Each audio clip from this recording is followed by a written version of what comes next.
완전 망했다. 처음 전산세무 1급 공부했을 때 제가 든 생각입니다. 저는 세무사 합격하고 수습도 끝난 다음 전산세무 시험을 봤어요. 그런데 공부하기 싫어서 빈둥대다가 시험 일주일 전에 책을 펼쳤어요. 전산세무 시험 난이도가 높지 않다고 들었거든요.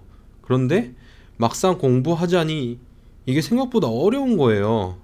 이론은 어떻게든 풀겠는데 실무는 힘들더라고요. 그래서 결국 그때 전산세무 1급 시험은 포기하고 시험장에 안 들어갔어요. 나중에 한 달 정도 제대로 전산세무 학원 등록해서 인강도 듣고 공부도 하니까 이제 좀 할만하더라고요. 결국 두 번째 도전 만에 최종 합격했습니다.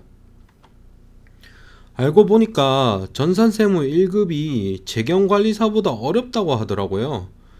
전산세무 2급은 재경관리사보다 쉽고 전산세무 1급은 재경관리사보다 어렵다, 이런 식으로 말이죠. 물론 시험 난이도라는 것은 사람마다 달라요. 이 주장도 하나의 의견일 뿐이죠. 하지만 이 정도 어렵다는 말이 과장은 아니라고 생각해요. 전산세무는 공부 범위도 꽤 넓고 합격 기준점도 높으니까요.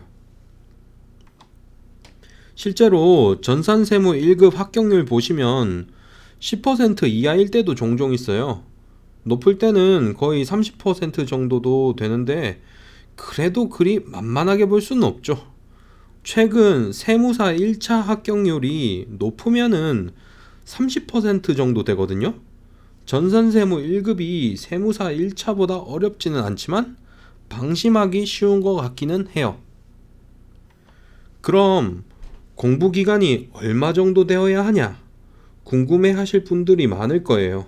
저는 적어도 3개월 정도다, 이렇게 생각합니다. 물론 사람마다 공부 기간은 달라질 테지만요. 저는 매일 1시간에서 3시간 정도 꾸준히 한 달 동안 공부했어요.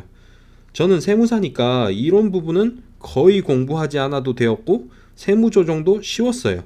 그런데 저처럼 세무사 공부를 하신 적이 없으시면 강의도 더 듣고 복습도 더 오래 걸리잖아요. 그래서 제 생각엔 적어도 3개월은 걸리지 않을까, 그렇게 생각합니다. 이 영상은 제 블로그에 있던 글을 바탕으로 만들어졌습니다. 시청해주셔서 감사합니다.